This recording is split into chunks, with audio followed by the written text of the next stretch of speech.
terutama kepada terima kasih saya ucapkan dari kelurahan. Mohon maaf, ini Pak Mas Lurah dan juga Mas Sekjen dan ada beberapa BPH sedang menghadiri undangan dari Mata Garuda dan juga Kelurahan LPDP UNY kalau tidak salah buka puasa di panti asuhan. Jadi saya mewakili Mas Lurah LPDP 8.0 ini yang memberikan sambutan dan saya juga berterima kasih kepada Mas Asadin ini pengurus Kelurahan 6.0 ya Mas Asadin ya dulu sebagai Kadif Kewirausahaan luar biasa kontribusinya kepada awardi dan juga adik-adiknya yang sedang apa kebingungan mencairkan dana penelitian ini mungkin bisa dibantu ya Mas Asadin. Kemudian juga terima kasih kepada Mas Habib. Ini salah satu anggota dari divisi Sahabat Awardi Kelurahan LPDP UGM 8.0 ini. Terima kasih atas kesediaannya para narasumber dan juga Mbak Terry sebagai moderator pada hari ini. Semoga yang kami lakukan di Kelurahan LPDP UGM ini bisa bermanfaat kepada teman-teman Awardi LPDP dalam perjalanannya menempuh pendidikan dan juga mengurangi kegundahan, kegalauan dan juga kebingungan dalam melakukan apakah itu pencairan dana penelitian maupun ini ada sistem baru ya kita masuk digital 4.0 semuanya jadi aplikasi termasuk dari tiket bantuan sekarang masuk aplikasi. Mungkin nanti Mas Habib juga bisa bantu menjelaskan sedikit dari sosialisasi LPDP dan juga kita dengarkan bagaimana Mas Arsadin ini yang sekarang sudah lulus ya Mas Arsadin ya. Ya udah alumni ya. Alhamdulillah wah, luar biasa sekali. Kami ikut bangga dan berterima kasih. Eh, Semoga ini bisa memberikan pencerahan. Sekali lagi saya ucapkan terima kasih kepada yang sudah menyukseskan acara ini. Semoga ini bisa ke depannya membantu teman-teman awardi bisa dilihat lagi YouTube-nya rekamannya dan bisa kita bersama-sama misalnya ada yang kurang jelas kita akan bantu komunikasikan ke LPDP begitu mungkin sambutan kami dari kelurahan. Mohon maaf lebih dan kurangnya. Saya kembalikan lagi ke Mbak Moderator. Assalamualaikum warahmatullahi wabarakatuh. Waalaikumsalam warahmatullahi wabarakatuh. Terima kasih Mas Gede.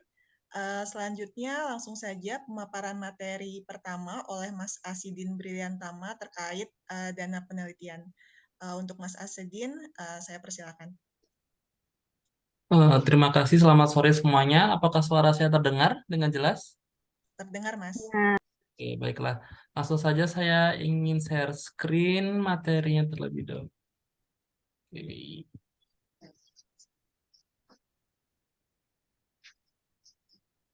Sudah terlihat? Sudah. Sudah, Mas. Oke, langsung saja ya. Mungkin nanti materinya nggak terlalu banyak karena juga semuanya peraturan dan semua ketentuan-ketentuan sebenarnya sudah ada di buku panduan pencairan dana. Tetapi ini saya ringkas lebih sedikit. Mungkin teman-teman ada yang bingung nanti mekanisme lamsam itu apa, mekanisme out at cost itu seperti apa. Nah, nanti saya akan paparkan sedikit, kemudian nanti kita lebih sharing dan lebih banyak sharing dan tanya jawab saja ya, karena setiap orang dengan penelitian yang berbeda-beda pasti punya case yang berbeda-beda pula dan itu akan menimbulkan banyak pertanyaan juga. Oke, langsung saja. Mekanisme pencairan dana penelitian dari bantuan penelitian dari LPDP sekarang terbagi menjadi dua, yaitu ada at cost dan lamsam. Nah, kalau dulu saya tahun 2020 itu semuanya di at cost. Nah, perbedaannya sekarang ada yang lamsam. Nah, ini perbedaannya. Ketentuannya untuk at cost, SK sebelum tanggal 25 Agustus tahun 2022, artinya yang mungkin sedang kuliah sekarang atau sedang ongoing kuliah, itu bisa memilih antara at cost atau lamsam. Artinya terserah, tergantung kebutuhan dananya, kemudian tergantung kebutuhan kira-kira lebih enak di at cost atau di lamsam. Nah, sedangkan kalau lamsam, nah ini SK sebelum tanggal 25 masih bisa memilih antara at cost atau lamsam, tapi bagi penerima SK setelah tanggal 25 Agustus tahun 2022 itu wajib lamsam. Nah, bedanya kalau umpamanya at cost itu uang yang diterima, ini agak berbeda nih. Uang yang diterima di Edcos itu untuk yang laboratorium S2 itu 25 juta dan non-lab artinya yang sosum atau penelitian survei itu 15 juta. Dan untuk S3 yang penelitian laboratorium atau lab basah itu 75 juta dan non-lab itu 60 juta. Nah, kalau sedangkan lamsam ini nih yang beda. S2-nya hanya 20 juta dan S3-nya hanya 50 juta. Tetapi yang lebih beda lagi, kalau Edcos itu kita tidak boleh menerima bantuan penelitian dari instansi manapun lagi, termasuk mungkin dari luar negeri atau sebagainya itu tidak boleh. Artinya kalau umpamanya ada kolaborasi penelitian, dananya itu tidak boleh. Kalaupun ada kolaborasi dana penelitian, itu harus ada dua luaran yang berbeda. Artinya satu luaran untuk LPDP, satu luaran untuk dana penelitian lain. Sedangkan untuk yang lamsam boleh berkolaborasi. Iya, bagaimana? Ada yang open mic tadi? Oke, saya lanjut. Eh, untuk yang dana yang mekanisme lamsam, itu boleh ada bantuan penelitian, asalkan bantuan penelitiannya bukan dari APBN atau dari APBD. Artinya, dengan uang 20 juta untuk S2, yang lab ataupun non-lab, dan S3 50 juta lab ataupun non-lab, itu bisa berkolaborasi penelitian dengan contohnya mungkin universitas dari luar negeri atau dana penelitian kolaborasi dari luar negeri atau perusahaan yang di luar APBN dan APBD itu diperbolehkan asalkan nanti laporan ke LPDP. Dan terakhir untuk yang Edcos, perbedaan sama lamsamnya, Edcos itu harus membuat laporan penangguhjawaban di akhir. Artinya dana akan turun, kita akan membuat RAB, kemudian RAB-nya setelah RAB mungkin ada perubahan juga diperbolehkan. At the end perubahan at the end nanti setelah lulus atau setelah selesai penelitian wajib menyampaikan laporan penangguhjawaban sedang berupa LPJ dengan perincian nota dan keuangan yang dikeluarkan. Nanti kalaupun uang yang digunakan ini sisa, artinya RAB-nya sisa, artinya contohnya pencairan dana 23 juta, tapi pada saat penelitian hanya digunakan sekitar 15 juta dan RAB hanya mencakup pelaporan penangguhjawaban LPJ-nya hanya 15 juta. Artinya sisanya dari 23 juta itu harus dikembalikan ke LPDP. Itu laporan penangguhjawaban diri Edcos. Sedangkan kalau lamsam tidak perlu membuat laporan pertanggungjawaban.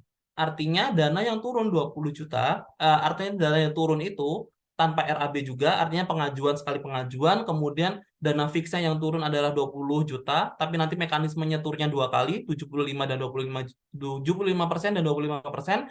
Nah, setelah penelitian selesai atau setelah lulus tidak perlu membuat LPJ, hanya perlu menyerahkan tesis atau disertasi yang sudah ditandatangani lengkap dan dilaporkan ke LPDP. Itu sudah dianggap laporan penangguhjawaban seperti itu. Nah, itu perbedaan Edcos dan lamsam. Nah, berikut adalah persamaannya dari Edcos dan lamsam. Tadi kan sudah dijelaskan kalau umpamanya dananya berbeda jumlahnya, tapi mekanisme turunnya sama. Pembayaran dilakukan dua tahapan. Yang pertama pada saat pengajuan dana 75% Edcos dan lamsam dari dana total yang diajukan untuk Edcos dan untuk yang lamsam berarti 75% dari 20 juta atau 50 juta. Kemudian setelah LPJ, laporan penangguhjawaban untuk Edcos, itu akan diturunkan lagi 25%. Dan untuk yang di lamsam setelah penyampaian tesis disertasi, SKL dan dokumen sumber pendanaan lain jika ada, itu akan turun 25%. Jadi mekanisme pembayarannya sama. Jadi nanti kalaupun nanti penelitian diharapkan jaga-jaga jangan sampai dihabiskan di awal, kemudian nanti untuk sisanya harus nanggung 25% di akhir sebelum laporan LPJ dan sebagainya. Berarti kan kalau setelah LPJ artinya kita udah selesai semuanya, itu berarti kalau umpamanya dananya kurang berarti kita harus nunggu nalangin dana sendiri sebelum 25%-nya cair gitu. Dan persamaan yang lain adalah tahap pengajuannya selambat-lambatnya tahap satunya itu diajukan pada akhir durasi pembayaran LPDP, artinya dari selambalannya pada akhir masa LOG-nya, dan dana penelitian tesis tahap 2-nya atau disertasi tahap 2 diajukan selambat-lambatnya 3 bulan setelah dinyatakan lulus ujian tesis atau disertasi. Nah, ini kemarin jika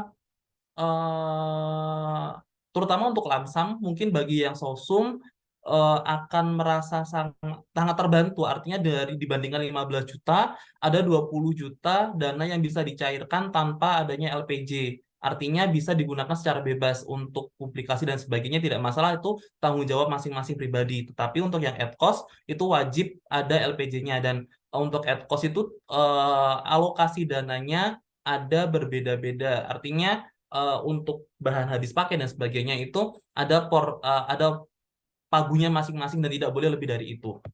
Nah, ini dokumen persyaratan untuk adcourse sebenarnya hampir sama dokumen-dokumen yang harus disiapkan.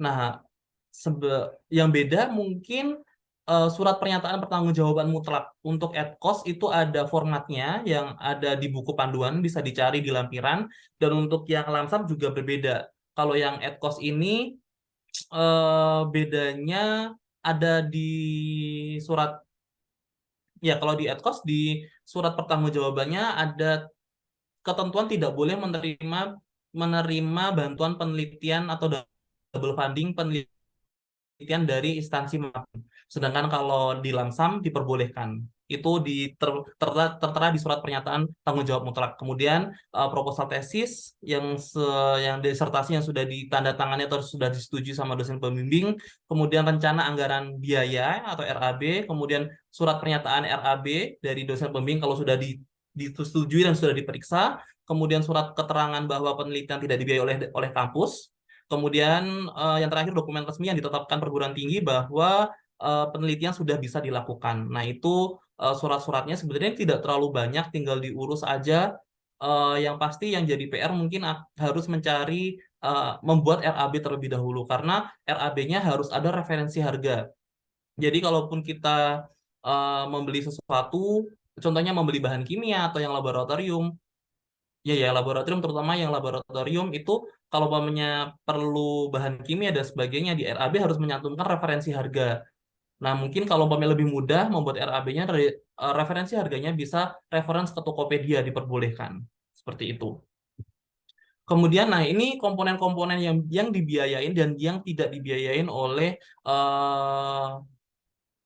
dana penelitian dengan mekanisme at cost.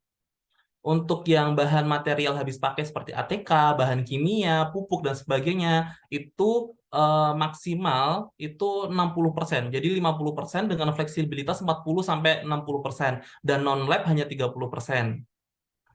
Kemudian yang pengadaan itu hanya 10% pagunya. Kemudian honor uji sewa alat 30%, dan lain-lainnya 10%. Nah, non-lab juga bisa dilihat di sini, ada pagunya masing-masing, dan sekarang ada fleksibilitasnya. Dulu, waktu zaman saya pengajuan ini fleksibilitas nggak ada, jadi kita benar-benar harus saklek. Kalau lebih dari 50% pasti nggak didanai, jadi yang dikeluarkan hanya 50%. Yang pengadaan juga gitu, kalau lebih dari 10% kalau nggak salah, sisanya nggak akan turun, benar-benar yang dikeluarin hanya 10%-nya seperti itu. Jadi ini sekarang lebih fleksibel dan lebih enak. Kemudian, nah ini ada beberapa komponen yang tidak didanain. Nah, ini yang harus dicermati kepada teman-teman. Contohnya untuk yang pembelian alat atau fixed asset. Jadi kalau teman-teman yang nge-lab terus beli mikropipet dan sebagainya itu tidak masuk ke dalam RAB, dan tidak, kalaupun mencantumkan nanti pasti akan dicoret gitu. Kemudian pembiayaan akibat pindah penelitian, kemudian harus keluar negeri, harus ngurus visa dan sebagainya, itu tidak bisa dicairkan dari dana penelitian. Kemudian kalau biaya ujian atau seminar pun juga tidak, biaya publikasi jurnal juga tidak, biaya publikasi jurnal Q1 dan Q2 sudah dapat reward dari LPDP sendiri, jadi beda mekanisme dengan bantuan dana penelitian. Kemudian bisa dilihat di sini. Kemudian uang transport, di sini ada transport, lain-lain ada transportasi. Ini transportasi yang kita harus pindah kota menggunakan pesawat atau kereta. Dan untuk transportasi lokal atau di dalam kota sendiri yang kita tinggal atau di tempat kampus kita, seperti taksi, bus, angkutan umum, dan bensin, itu tidak masuk ke dalam transport yang dimaksud oleh LPDP yang di sini. Jadi bensin itu tidak, kalau sampai mencantumkan bensin di transport itu pasti langsung dicoret juga gitu. Jadi LPJ-nya pun juga nggak bisa dipakai dengan nota SPBU. Seperti itu. Nah, itu tadi mekanisme ad cost. Kemudian untuk yang dokumen dan persyaratan untuk lamar sama seperti yang di ad cost juga, proposal penelitian tesis atau disertasi juga yang sudah diseminarkan atau yang sudah diujikan. Kemudian surat pertanggungjawaban ini berbeda dengan surat pertanggungjawaban yang di ad cost, jadi silakan dicek di buku panduan. Kemudian berita acara seminar dan sidang, nah ini tadi yang berbeda. Kalau di ad cost tadi nggak ada, tapi kalau di lamsam wajib ada berita acara sidang seminar.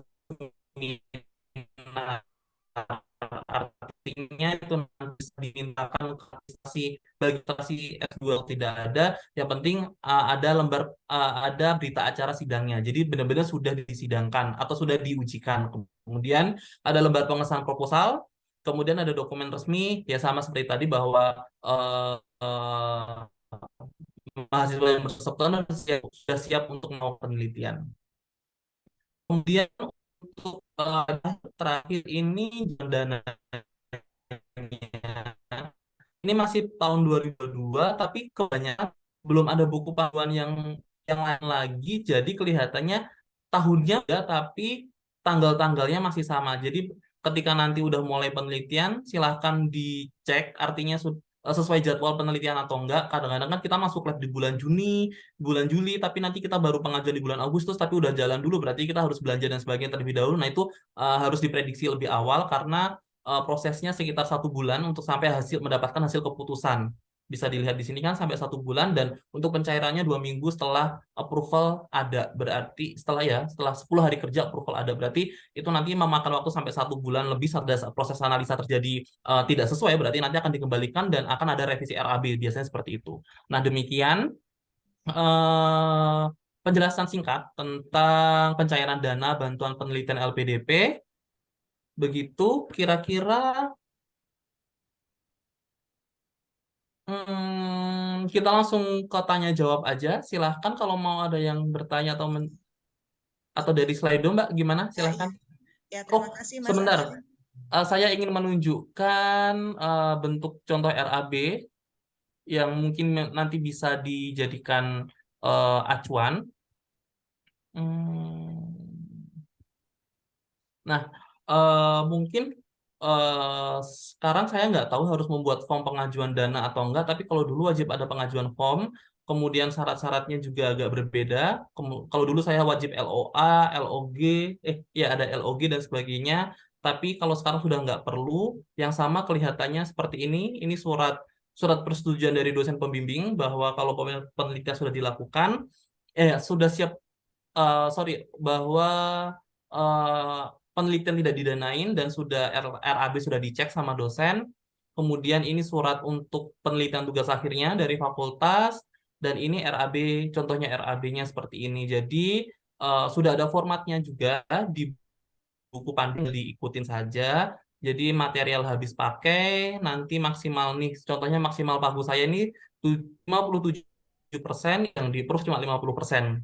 Itu. Kemudian ini ada penggandaan, ada honor sewa uji alat dan sebagainya. Nah, nanti harus ada lampiran harganya seperti referensinya dari Tokopedia, kemudian bahan kimia. Terus kalau uji sewa alat juga harus tahu uji ini standar tarif UGM, kemudian untuk alat-alatnya harganya segini. Nah, seperti ini contohnya. Itu kan, terima kasih. Oke. Silahkan kalau kita buka sesi tanya jawab saja, Mbak Terry, gimana? Ya, terima kasih sebelumnya Mas Asadin atas pemaparannya. Kita langsung saja untuk sesi tanya jawab. Mungkin kita dahulukan dulu yang di Slido ya Mas. Nanti baru di chat ini ada beberapa pertanyaan juga yang masuk. Saya share screen dulu ya. Iya, boleh. Mungkin ada yang raise hand, bisa dipersilakan dulu untuk open mic, Mbak, Oh ya, oke. sebelum kita ke Slido. Oke, boleh. Oh, ini ada Mbak Farina ya. Mbak Farina Islami Oke, bisa. ya aku izin nanya. Tadi aku agak agak nge-skip gitu kan. Jadi kalau misalnya penelitiannya beda provinsi itu didanain ya, Mas, atau gimana tadi? Masuk dana Sorry transportasi. Mbak, bagaimana? Kalau misalnya penelitiannya tuh di beda provinsi gitu, Mas, nanti masuk ke dana. Oh, maksudnya berarti penelitiannya pindah pindah dari kota gitu ya, dari tempat Ya, kita lagi iya, sekolah gitu. iya benar. Itu masuknya di transport Mbak. Jadi kita nggak dapat dana. Itu kalau at cost ya, sorry ini kalau at cost. Kalau at cost itu masuknya itu dana transport. Maksudnya dana transport dan dana akomodasi itu hanya maksimal, sorry aku buka lagi slide-nya. Itu maksimal hanya, sebentar.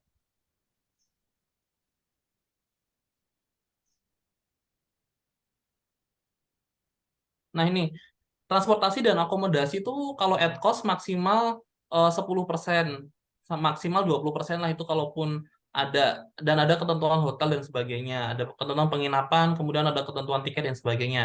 Tapi kalau Mbak ngambil lamsam dan penelitian di luar negeri sorry di luar provinsi, artinya ya dana penelitian yang dikasih sebanyak 20 juta itu ya terserah Mbak mau pakai bagaimana, artinya itu tanggung jawab Mbak karena toh juga nggak ada LPJ-nya yang susah nanti ketika add cost dan harus ada LPJ-nya itu yang jadi masalah seperti itu Mbak. Oke, Mas, thank you. Sama-sama.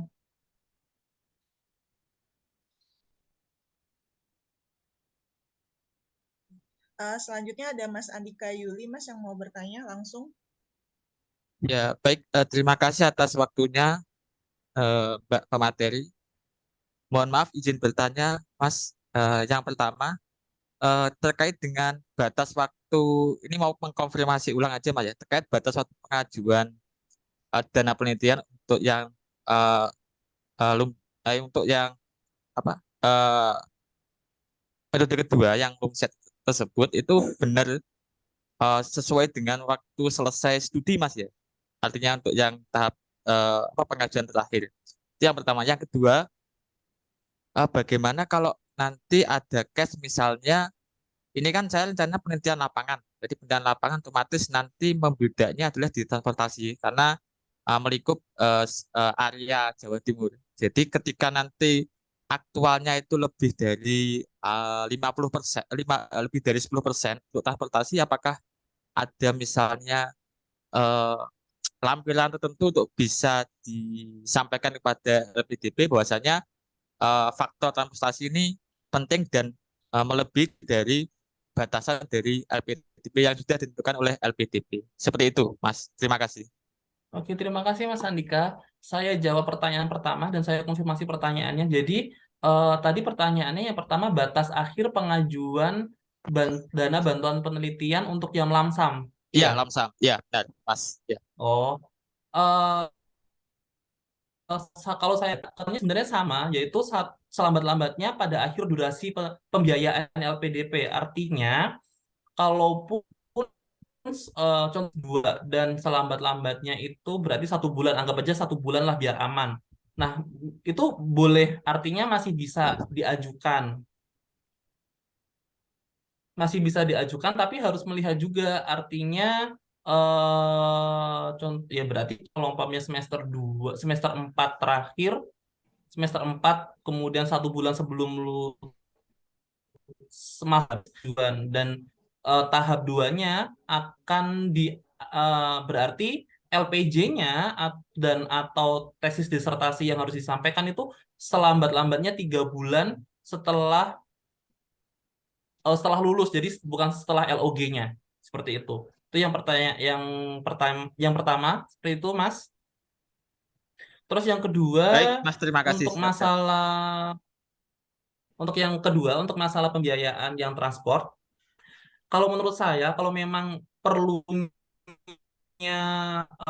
tadi penelitian tentang survei dan bukan non lab ya, sorry survei dan bukan lab, mending saran saya lebih ngambil ke mekanisme lamsam. Artinya kalau mekanisme lamsam kan Mas pakai buat transport atau buat apapun nggak masalah karena tidak ada LPJ kan. Jadi kalaupun nggak ada notanya juga nggak masalah seperti itu.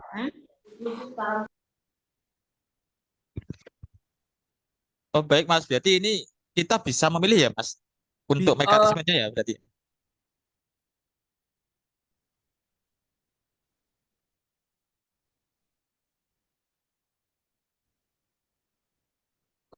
iya tergantung mereka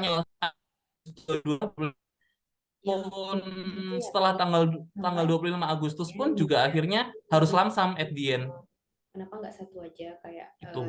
saja atau lamsam aja gitu? Jadi kalau sosum dan penelitiannya memerlukan survei dan pindah-pindah kota dan LPDP tidak apa namanya tidak memfasilitasi untuk itu, sebaiknya ke lamsam aja. Jadi LPJ-nya juga nggak ribet, langsung dapat dana, tapi mungkin ya dananya hanya terbatas 20 juta itu. Seperti itu. Seperti itu Mas Andika. Oh baik Mas, terima kasih. Berarti kalau meskipun nanti lebih dari 30% itu ya terkait apa pengajuan untuk transportasi, berarti masih diperbolehkan ketika menggunakan lamsam tersebut ya. Seperti itu Mas ya. Iya, asalkan Baik, lamsam ya Mas, bukan ad cost. Kalau yang ya ad cost tidak boleh. Jadi ad cost penggunaan dananya harus fix seperti itu, seperti yang di RAB. siap. Terima kasih Mas.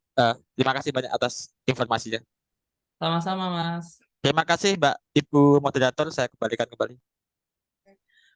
Ini pertanyaan terakhir ya dari live, ada dari Mbak Destu Syah Inanda. Saya persilakan Mbak, singkat saja. Iya, terima kasih Mbak atas kesempatannya. Saya mau bertanya terkait misalnya kan kita mau mengambil di penelitian sosial ekonomi. Nah, itu kebetulan saya dari jurusan pertanian. Nah, kalau kan di sini tidak boleh ya ada honor terkait di pengisian kuesioner dan lain sebagainya. Nah, alternatif yang bisa diajukan itu seperti apa ya? Sedangkan kita membutuhkan istilahnya kalau dari petani untuk misalnya contohnya untuk mengumpulkan petani itu butuh akomodasi, biasanya dibutuhkan insentif untuk petani itu mau hadir atau mengisi kuesioner. Nah, alternatifnya atau solusinya seperti apa ya, Kak, kalau seperti itu keadaannya?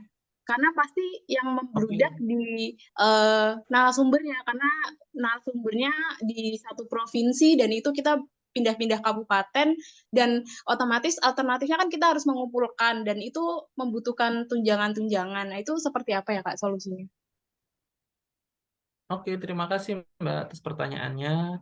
Eh sebenarnya eh honor untuk mengisi kuesioner tuh tidak di tidak diakomodasi sama LPDP. Tetapi ada dana souvenir di sini. Kalau Mbak baca buku panduan, itu boleh mengeluarkan souvenir untuk responden-responden FGD atau responden-responden kuesioner. Kemudian tapi ada batas maksimalnya kalau nggak salah. Saya lupa, bisa dicek di sini. Tapi ini untuk ad cost ya. Tapi kalau Mbak lamsam, balik lagi.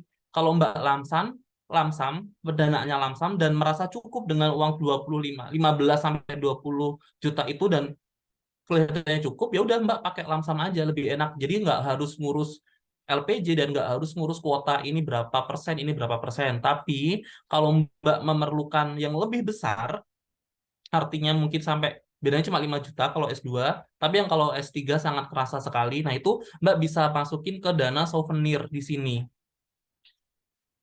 Dan ada konsumsi hanya untuk FGD ini juga bisa.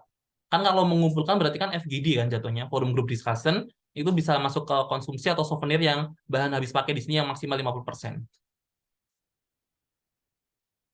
Seperti itu, Mbak. Oh Bisa ya, diterima penjelasan saya? bisa Kak. Terima kasih. Sama-sama. Oke, langsung dilanjutkan saja Mas dari pertanyaan dari Slido. Oke, saya stop sharing. Silahkan, Mbak.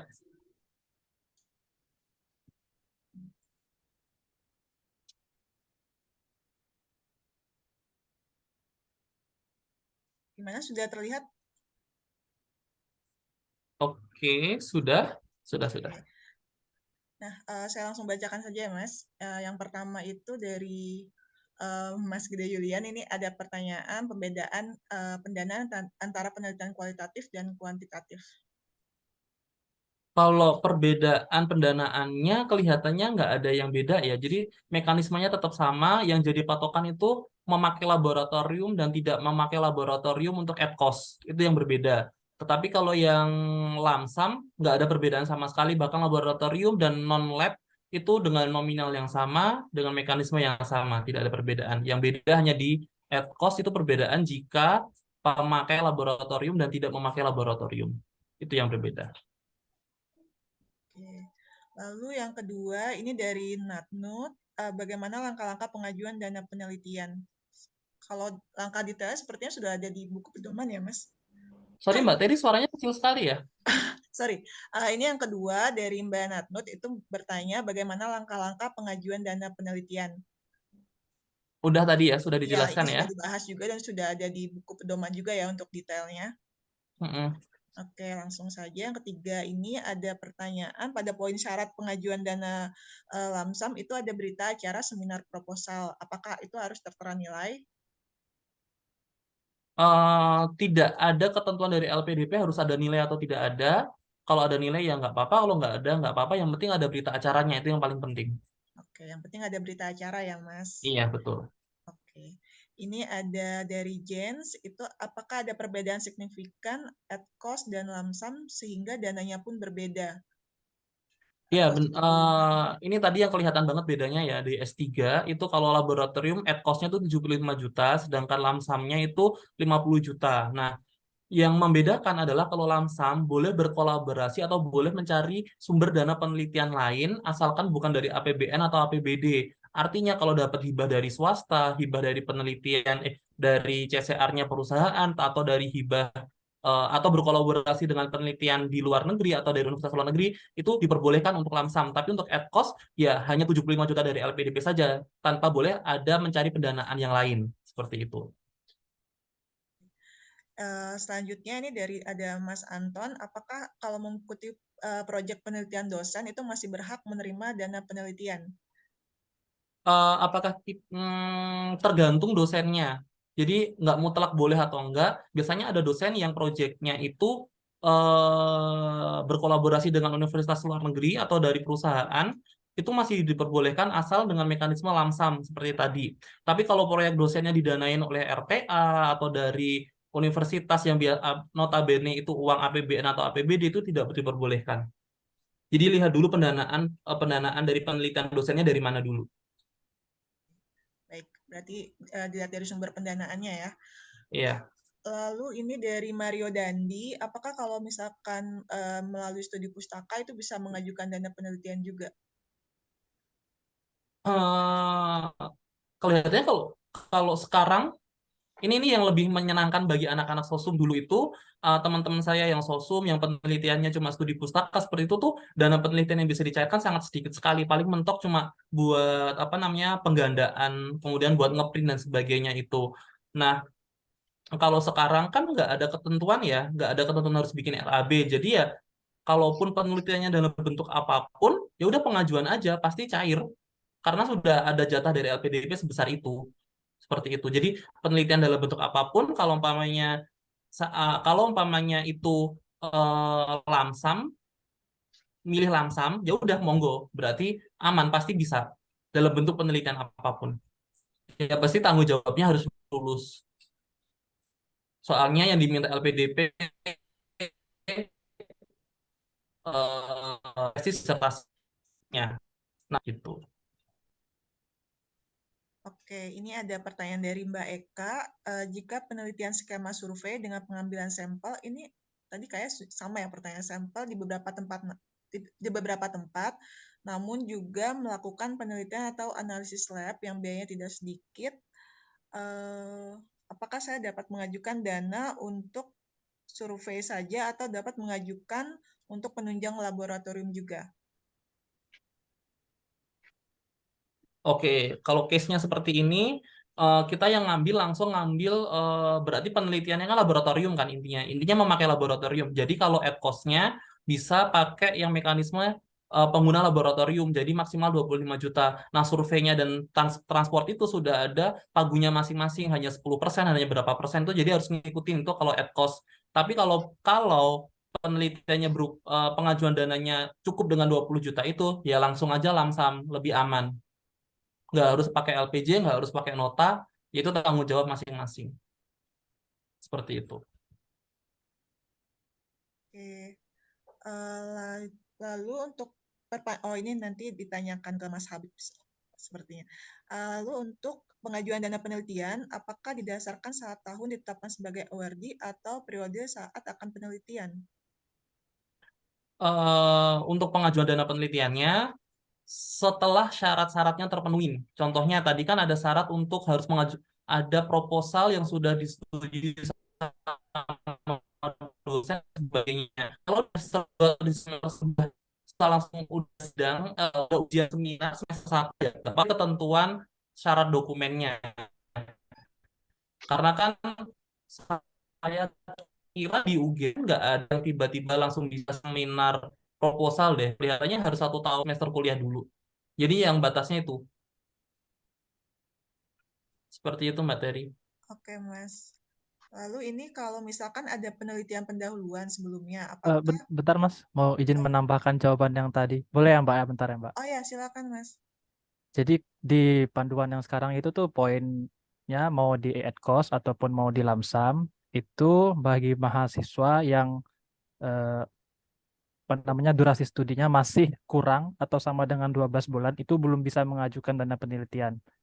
Jadi harus 1 tahun dulu baru bisa mengajukan dana penelitian. Baik, Oh, baik. Mas itu bukannya full coursework ya? Sorry. Iya Mas, tapi kan iya Mas, untuk full coursework siapa tahu di dalam sini ada yang coursework Mas untuk Zoom. Dalam Zoom ini ada siapa tahu ada full itu coursework. itu kan berarti berdasarkan LOG kita, Mas. Bukan harus kuliah 1 tahun dulu. Iya Mas, ini memperjelas yang Oh siapa iya. tahu di dalam Zoom ini ada yang full coursework dengan masa studinya masih kurang atau sama dengan 12, itu belum boleh mengajukan dana penelitian gitu Mas.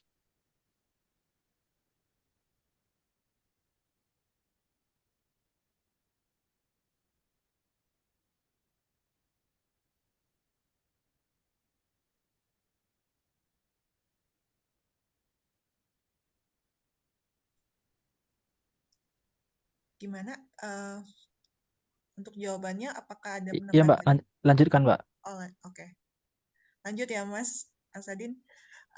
Ini kalau ada penelitian pendahuluan sebelumnya, apakah boleh diajukan dana dulu pada tahap pertama atau pengajuan langsung dilakukan sekali saja untuk semua tahap penelitian? Untuk pengajuannya itu di LPDP, jadi nggak ada pengajuan pertama, kemudian pengajuan kedua, pengajuan ketiga, enggak. Jadi pengajuannya sekali sesuai RAB, atau EdCourse ya langsung, atau Lamsam ya berarti langsung. Nah, tetapi nanti turunnya 2 kali, jadi 75%. Jadi di EdCourse dan Lamsam seperti tadi saya jelaskan, 75% akan turun pada saat setelah pengajuan. Kemudian 25% kalau semuanya urusan LPJ dan laporan-laporan ke LPDP sudah selesai, baru akan turun 25%. Jadi walaupun nanti ada penelitian pendahuluan dan sebagainya, hanya sekali. Jadi kalaupun sekali pengajuannya, berarti kalau bisa membuat rancangan penelitian untuk full penelitian, untuk semua penelitian, bukan untuk tahap 1 atau tahap 2 saja. Seperti itu.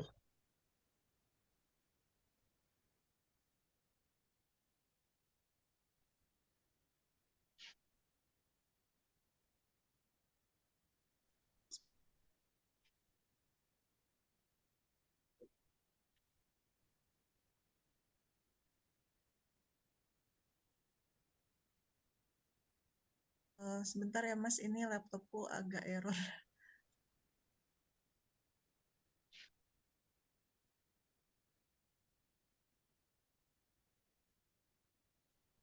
Oke, lanjut untuk pertanyaan selanjutnya. Apakah untuk pembiayaan penelitian boleh digunakan untuk biaya jasa lab per sampel? Ada ketentuannya, diperbolehkan, tetapi maksimal uji berapa ratus atau berapa juta gitu. Kalau S3 maksimal 5 juta kalau nggak salah, tapi kalau yang S2 berapa juta gitu. Berapa ratus ribu kalau nggak salah. Itu ada ketentuannya semuanya di buku panduan, diperbolehkan. Oke. Lalu jika penelitian tesis yang dilakukan merupakan penelitian payung dan lolos hibah fakultas, apakah dibolehkan untuk mengajukan dana penelitian lewat skema Lamsam? Dicek dulu hibah dari fakultasnya uangnya dari mana. Kalau dari APBN atau APBD berarti tidak diperbolehkan. Gitu. Balik lagi dicek dulu hibah dari fakultas itu uang sumbernya dari mana. Kalau dari perusahaan ya monggo, tapi kalau perusahaan swasta ya itu monggo berarti. Tapi kalau dari anggaran pemerintah atau dari anggaran dikti tidak diperbolehkan. Oke.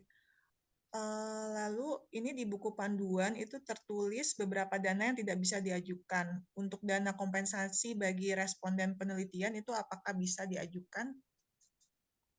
Untuk ad cost itu tidak bisa, tapi kalau lamsam bisa. Lamsam kan penggunaan dananya kita sendiri yang ngatur, berarti tidak ada ketentuan dari LPDP, berarti bisa. Tapi kalau ad cost nggak bisa. Mungkin bisa masuk ke dana souvenir jatuhnya. Bukan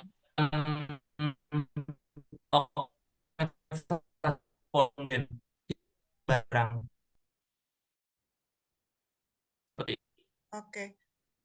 Ini pertanyaan terakhir, Mas. Pengajuan dana lamsam untuk tahap awal 75%, apa saja, Kak? Soalnya untuk dokumen lain baru didapat setelah sidang.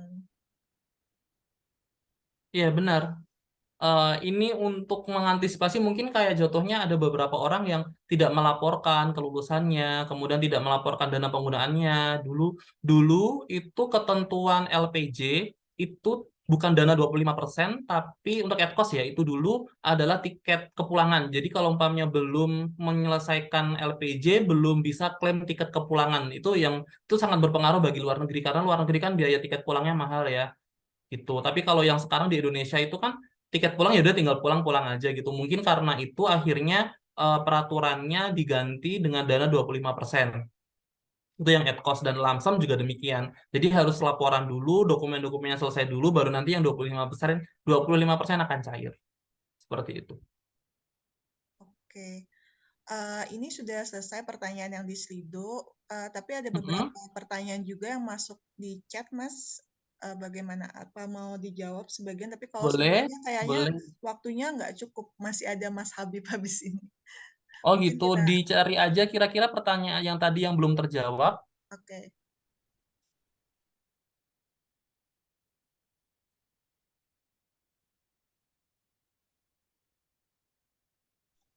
Oke. Bentar. Tadi ini dari Mbak Gali udah terjawab ya. Kalau untuk nilai tesis itu tidak diatur ya, jadi boleh ada nilainya atau tidak ya.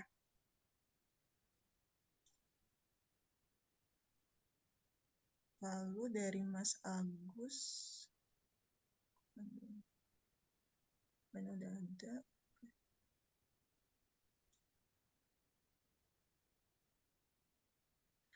Ini ada pertanyaan dari Mbak Emi, Mas. Pada slide persamaan ad cost dan lamsam itu ada ketentuan dana penelitian tahap 1 diajukan selambat-lambatnya pada akhir durasi pembiayaan LPDP. Apa yang dimaksud dengan akhir durasi pembiayaan di sini? Akhir LOG.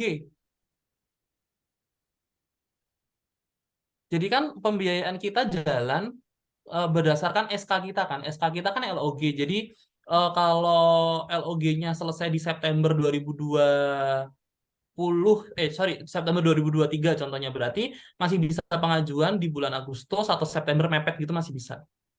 Yang penting masih dalam masa pembiayaan LPDP. Masih dalam masa range-nya LOG-nya itu. LOG ya, oke. Lalu untuk kategori lab, apakah ada dokumen yang harus dilampirkan untuk ad cost? Sorry, apakah ada dokumen yang dilampirkan?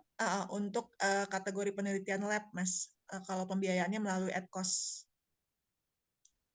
Lampirkan menunjukkan kalau penelitian laboratorium. Iya. Dari proposal. Proposalnya kan udah tahu nanti. Kan proposalnya harus dikirim juga. Nah, proposal itu akan menjelaskan kan metode penelitian yang digunakan apa, di mana, penelitiannya di mana, kemudian menggunakan ujinya apa saja dan sebagainya, itu nanti terjelaskan di proposal. Makanya proposalnya juga harus dikirim sebagai syarat untuk pengajuan.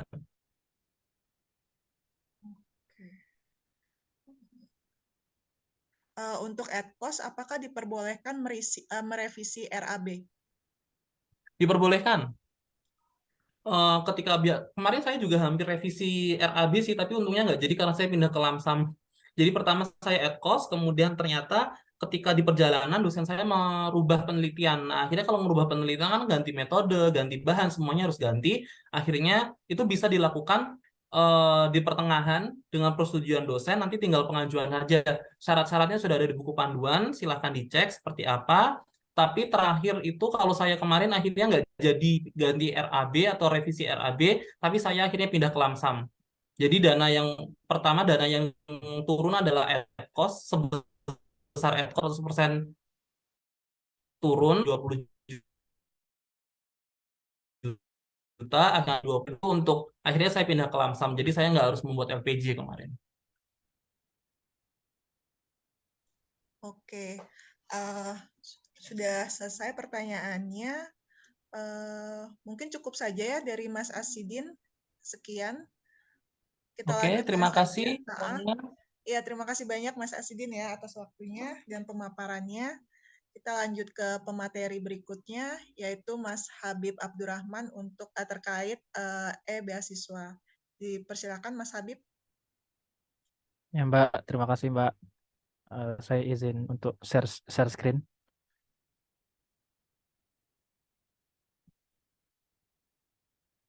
Baik, ini apakah sudah bisa dilihat? Sudah Mas. Iya. Baik teman-teman semua, Assalamualaikum warahmatullahi wabarakatuh. Selamat sore. Jadi pada materi kedua untuk sosialisasi hari ini itu saya akan memberikan beberapa informasi, terutama terkait migrasinya platform Sipendop dan Simonef kita itu ke yang namanya e-beasiswa. Nah, jadi e-beasiswa itu sendiri adalah platform yang menggabungkan antara aplikasi Simonef dan Sipendop. Jadi yang perlu diperhatikan itu pertama adalah untuk login di e-beasiswa ini itu menggunakan email dan password yang kita gunakan saat kita seleksi LPDP. Nah, jadi pas kita daftar LPDP kan ada email sama passwordnya, itu adalah yang sama gitu untuk login ke e-beasiswa ini. Nah, jika teman-teman mengalami kendala seperti lupa, nanti ini kan ada tampilannya, lupa password itu, beberapa kasus yang kami temukan di teman-teman our di UGM, itu ada beberapa yang berhasil untuk lupa password, jadi nanti passwordnya di reset dan itu dikirim ke email yang dipakai untuk daftar LPDP. Jadi nanti di login dengan passwordnya baru berhasil. Tapi ada juga beberapa kasus teman-teman kita itu yang ketika tekan lupa password itu muncul pop-up notification seperti akun tidak ditemukan atau ada error dan sebagainya.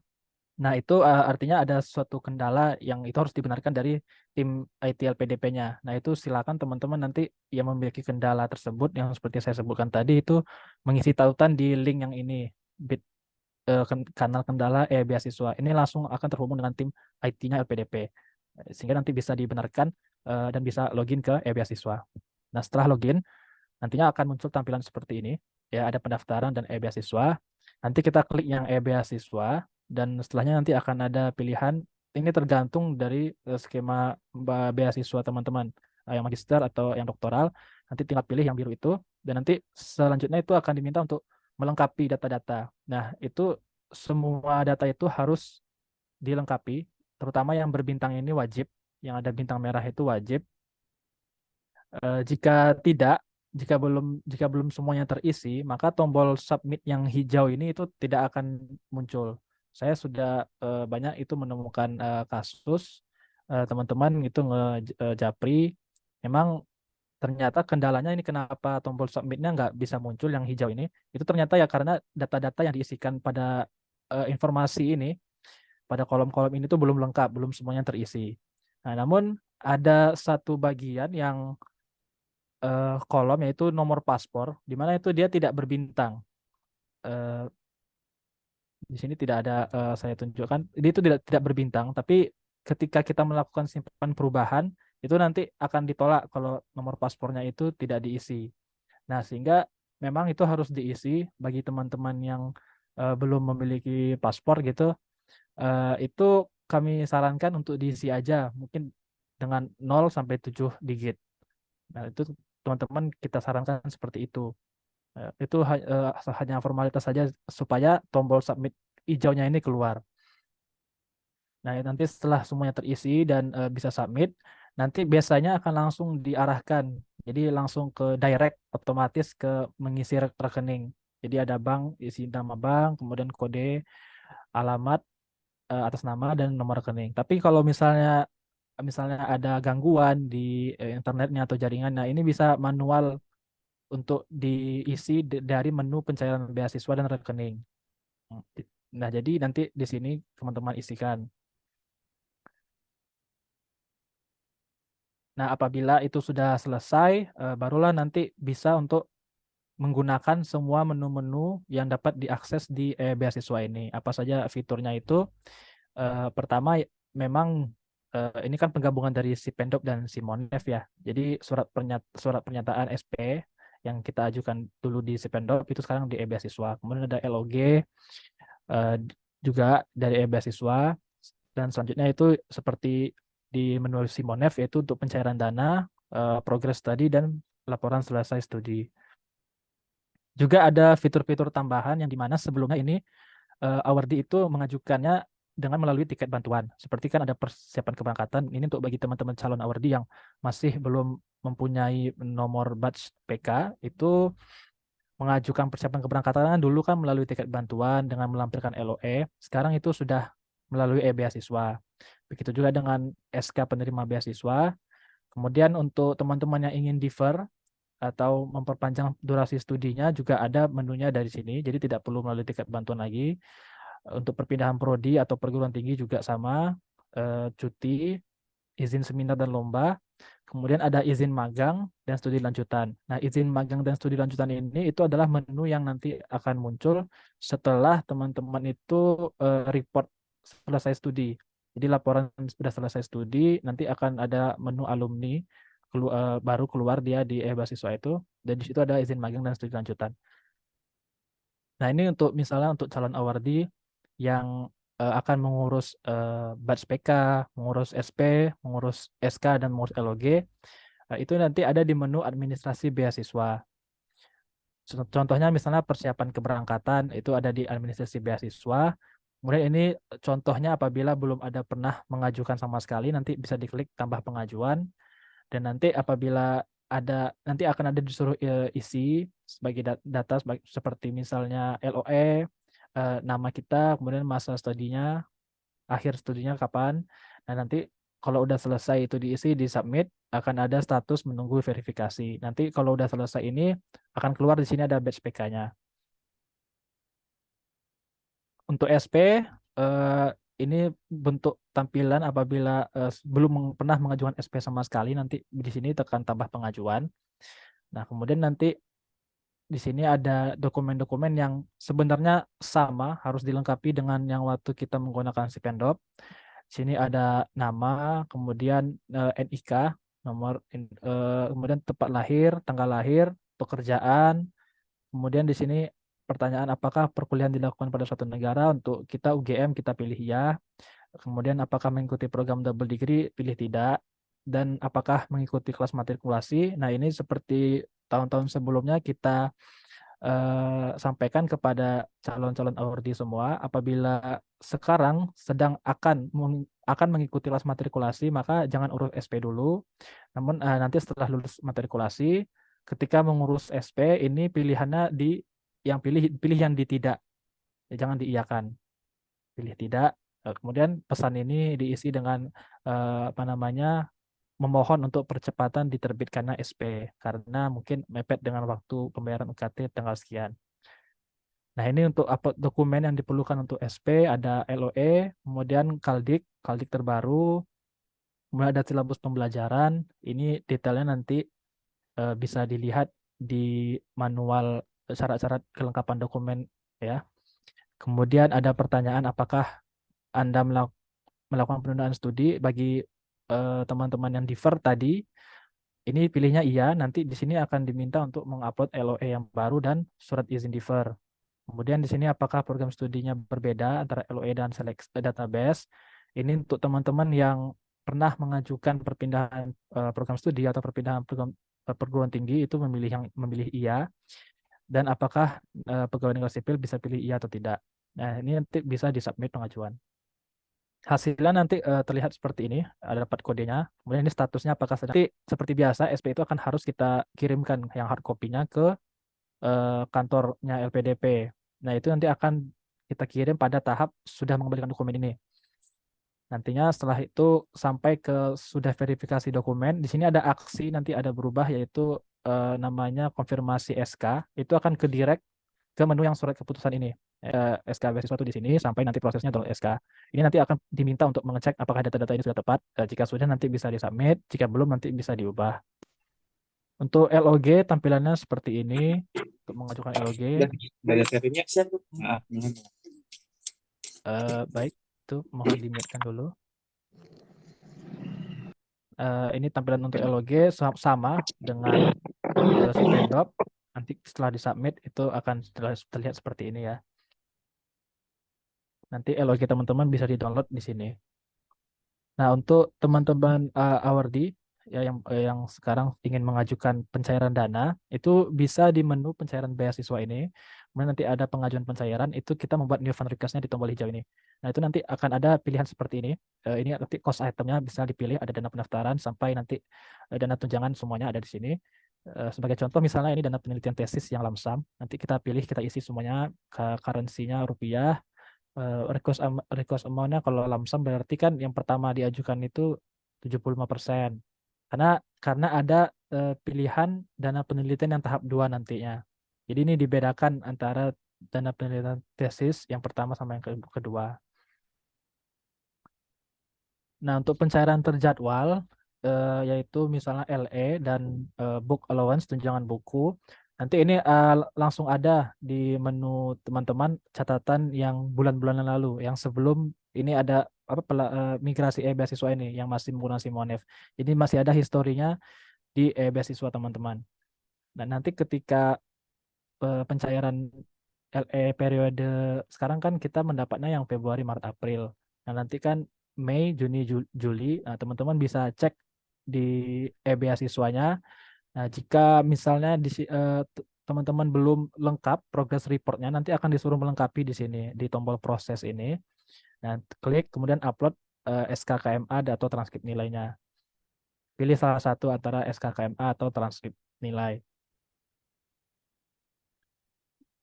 Kemudian untuk ini progress report study kita, laporan perkembangan studi seperti biasa kita untuk term 1 dan nanti kita jika sudah berganti semester kita tambah term, jadi ada term 2 di sini, itu kita isi semuanya, termasuk juga mengupload SKKMA, kemudian mengupload KRS dan mengupload transkrip nilai. Untuk teman-teman yang ingin merubah durasi studinya, apabila misalnya contohnya misalnya perpanjangan studi dengan pembiayaan LPDP atau misalnya penundaan studi, itu di menunya di sini di perubahan durasi studi. Nah, itu akan terlihat nanti ketika ingin mengajukan permohonan itu seperti ini tampilannya. Dan nanti ini bisa dipilih apakah ingin perpanjang atau defer. Nanti di bawahnya ada lagi pertanyaan apakah pengajuan karena COVID, karena di LPDP itu kan ada 2 jenis perpanjangan studi, akibat misalnya dia pernah cuti atau misalnya sakit, atau juga akibat yang COVID-19. Jadi nanti di sini dipilih ya atau tidak. Nanti di sini akan kita dijelaskan keterangan dan juga berkas-berkas pendukung yang harus kita upload di sini.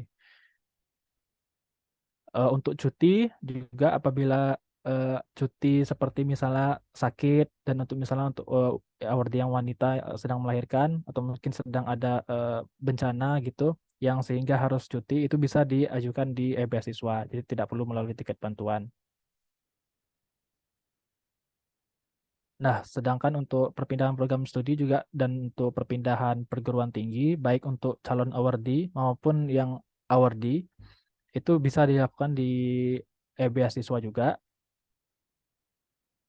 Nanti apabila disetujui itu nanti warnanya jadi hijau, dan apabila nanti ini juga ini kuning itu yang menunggu verifikasi. Nah, ini bentuk tampilan permohonan untuk perpindahan prodi baik dan juga perguruan tinggi. Untuk jenis perubahannya itu hanya bisa kalau yang kita dari dalam negeri itu kan ke dalam negeri juga.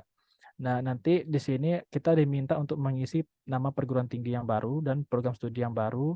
Kemudian untuk mengisi durasi peringkat perguruan tingginya, kemudian sumber peringkat perguruan tinggi itu kita ambil dari mana, gitu juga dengan peringkat prodi dan sumber peringkatnya.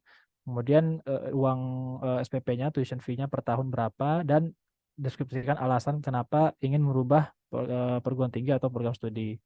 Nanti lampiran-lampiran akan diupload di sini. Dan ini syarat-syaratnya sama seperti yang ada di buku panduan CPB dan PB. Untuk izin seminar atau untuk izin lomba, ini dari LPDP. Sekarang menyediakan tempatnya di beasiswa ini, udah tidak dari tiket bantuan. Nah, untuk dari LPDP kemarin disampaikan untuk izin seminar ini hanya untuk yang kita sebagai oral speaker-nya gitu, jadi sebagai pembicaranya. Kalau untuk yang misalnya peserta atau itu tidak diizinkan untuk mengajukan permohonan izin seminar. Dan juga untuk untuk magister itu hanya boleh satu kali pengajuan, dan untuk yang doktoral itu 2 kali pengajuan. Ini merupakan yang bagian lapor penyelesaian studi. Jadi nanti di sini kita sampaikan laporan penyelesaian studi kita atau graduation report dengan melengkapi, nanti ada formnya. Dan nanti ketika misalnya kita sudah selesai melaporkan studi kita, itu nanti ada menu baru yaitu alumni, di mana di situ nanti kita bisa mengajukan magang. Nah, karena kan sesuai dengan peraturan LPDP itu kita harus ada masa mengabdi 2N+1. Nah, tapi misalnya kita ingin magang di luar negeri itu masih bisa, tapi kita harus mengajukan ke LPDP melalui beasiswa ini. Nah, jadi dan juga mengirimkan laporan progres magang kita setiap 6 bulan. Kemudian juga bisa juga kita dalam masa pengabdian 2N+1 itu untuk yang magister itu langsung untuk melanjutkan S3 gitu. Kita nanti di sini kita membuat permohonan melapor kepada LPDP bahwa kita melanjutkan studi gitu. Dan LPDP tidak memberikan biayaan apapun selama pelaksanaan studi lanjutan. Kemudian juga sama mengirimkan laporan progres studi setiap 6 bulan. Saya kira itu saja yang bisa saya sampaikan terkait informasi perubahan-perubahan dari Sipendop dan Simonef ke beasiswa.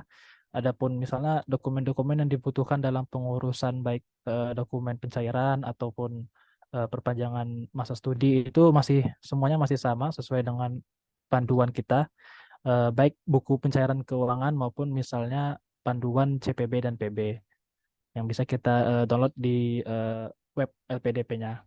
Oke, terima kasih Mbak Terry. Ya, terima kasih Mas Habib atas pemaparannya. Sejauh ini saya lihat di Slido hanya ada satu pertanyaan yang mungkin bisa diajukan ke Mas Habib ya. Langsung saya bacakan aja, nggak usah di-share screen. Pertanyaannya itu terkait kalau misalkan untuk perpanjangan masa studi, itu juga bisa melalui aplikasi e-beasiswa atau tetap melalui tiket bantuan? Iya Mbak, seperti yang sudah saya sampaikan tadi bahwa apa namanya untuk apa tadi perpanjangan durasi studi kan? Iya, perpanjangan Ya, durasi perpanjangan studi. durasi studi itu sudah lewat beasiswa, jadi tidak melewati tiket bantuan lagi. Dan nanti ada pilihan apakah perpanjangan studinya itu akibat dia pernah cuti atau akibat COVID-19. Nanti tinggal diisi saja di sini di perubahan durasi studi, tinggal diisi saja formnya yang seperti ini, nanti baru dikirim. Dan untuk syarat-syaratnya semuanya sama, ada masa pengajuan yaitu biasanya setiap bulan pada tanggal 1 sampai tanggal 5, dan nanti hasilnya itu di akhir bulan, apakah diterima atau tidaknya. Jadi kalau bisa jangan mepet-mepet yang ingin memperpanjang studi, misalnya berakhirnya di Januari gitu kan, Desember itu udah diajukan gitu. Oke, terima kasih Mas Habib untuk jawabannya. Sejauh ini juga tidak ada pertanyaan lain di chat, juga tidak ada. Jadi kita cukup. Oh ini ada yang baru masuk ini Mas. Boleh ya saya tanyakan ya. Iya Ini Mbak, ada yang silakan Mbak. bertanya dari Mbak Ratih, itu bertanya kalau untuk pengajuan cuti melahirkan prosedurnya seperti apa ya? Iya, kalau untuk maksudnya prosedur dari beasiswanya itu nanti tinggal di sini ada pilihan nanti Mbak. Atau misalnya saya coba contohkan membuka dari ininya ya.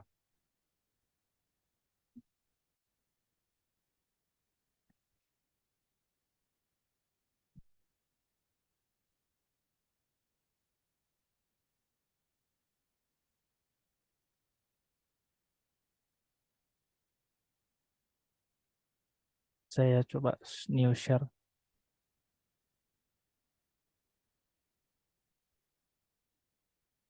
Ini sudah berubah belum Mbak?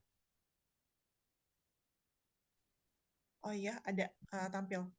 Ya nanti misalnya di administrasi beasiswa ada cuti, kemudian membuat permohonan. Dan nanti di sini ada pilih alasan cutinya itu hanya ada 4 yang bisa diterima. Yaitu pertama sakit sehingga tidak bisa melanjutkan apa namanya perkuliahan. Kemudian di sini ada hamil dan atau melahirkan bagi penerima beasiswa wanita. Adapun nanti dokumen-dokumen terkait misalnya keterangan-keterangan dokumen pendukung yang dibutuhkan itu sama, yaitu surat permohonan cuti.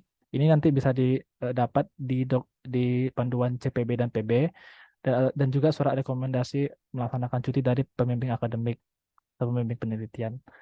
Nah, itu sama sama apanya? Caranya sama baik untuk yang sakit ataupun misalnya terjadi keadaan darurat, hamil dan mendapatkan tugas mendesak dari pemimpin kementerian atau lembaga negara. Caranya sama. Nanti tinggal diajukan dan menunggu jawaban dari LPDP-nya di menu administrasi beasiswa dan cuti.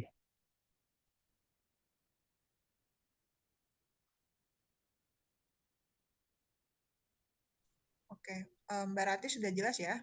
Tadi bisa diajukan melalui beasiswa, sudah ada langkah-langkahnya juga.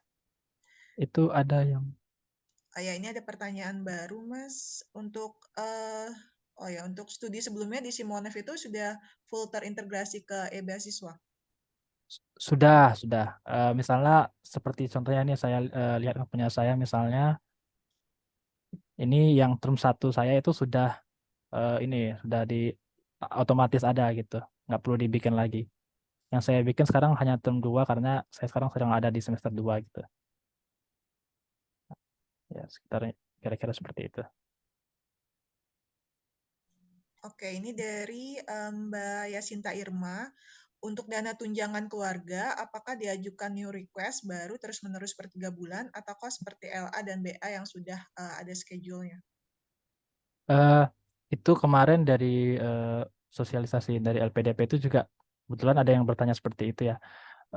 Kalau misalnya memang dari awal itu sudah jadi schedule fund itu masih nanti akan terekam, akan termigrasi nanti schedule fund-nya dan tidak perlu mengajukan new request gitu. Yang sudah menjadi schedule fund ini itu akan langsung termigrasi seperti itu, Mbak. Jadi misalnya di sini, nah ini kan kalau saya kan hanya LE ya, yang LE dan BA yang schedule fund. Jadi langsung terekam itu yang tahun lalu pun gitu, November 2022 sampai Januari 2003 gitu. Nanti bisa dicek juga di akun Mbaknya itu apakah ada di sini gitu.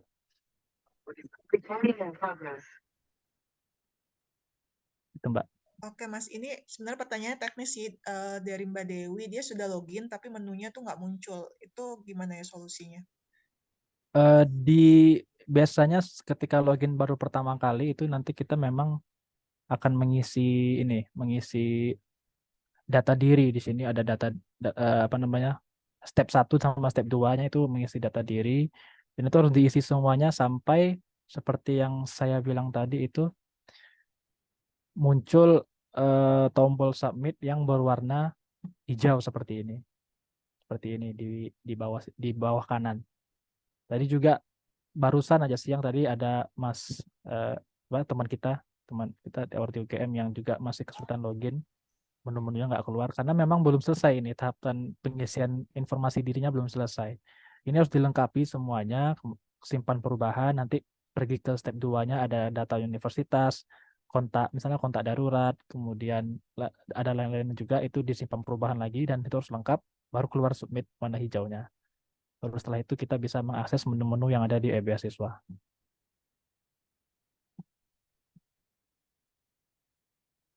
Kalau masalah paspornya, iya Mbak, ini kemarin saya udah coba buat tiket buat bagaimana yang tidak mempunyai paspor. Tapi sementara ini itu teman-teman itu kami sarankan biar bisa masuk dulu ke menu beasiswanya itu dinolkan aja Mbak sampai 7 digit.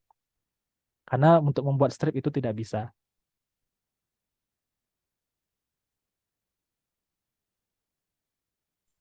Oke, sudah terjawab semua ya. Sudah tidak ada lagi pertanyaan, Mas. Oh ya, baik Mbak. Oke, Ini saya stop share ya Mbak. oke. Ya, karena semua pertanyaan sudah terjawab, atau mungkin nanti kalau misalkan dari teman-teman masih ada pertanyaan lebih lanjut terkait dana penelitian dan e-beasiswa, bisa disampaikan ke WhatsApp grup kelurahan atau bisa juga kontak langsung pengurus kelurahan PDP UGM. Tapi pastikan juga buku panduannya sudah dibaca terlebih dahulu, dipelajari. Itu aja yang bisa saya sampaikan. Sebelum kita tutup acara Zoom hari ini, mohon kesediaannya untuk membuka kamera untuk kita bisa foto bersama. Tapi saya sendiri nggak bisa buka kameranya.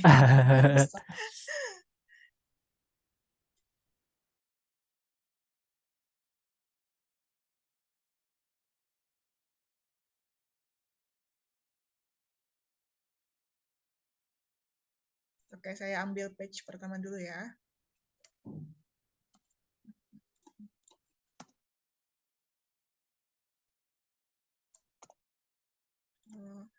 Next page.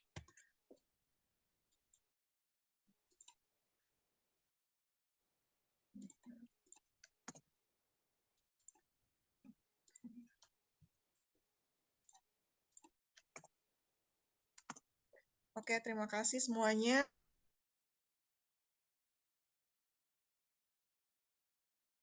Oke, terima kasih semuanya atas keikutsertaannya dalam sosialisasi hari ini. Kami dari pengurus kelurahan LPDP mengucapkan terima kasih juga untuk para narasumber yang sudah bersedia memberikan transfer knowledge-nya terkait e-beasiswa dan juga dana penelitian. Oke, saya akhiri sosialisasi sore ini. Assalamualaikum warahmatullahi wabarakatuh. Waalaikumsalam warahmatullahi wabarakatuh. Waalaikumsalam. Terima kasih Mbak Terry. Ya, Terima kasih. sama-sama.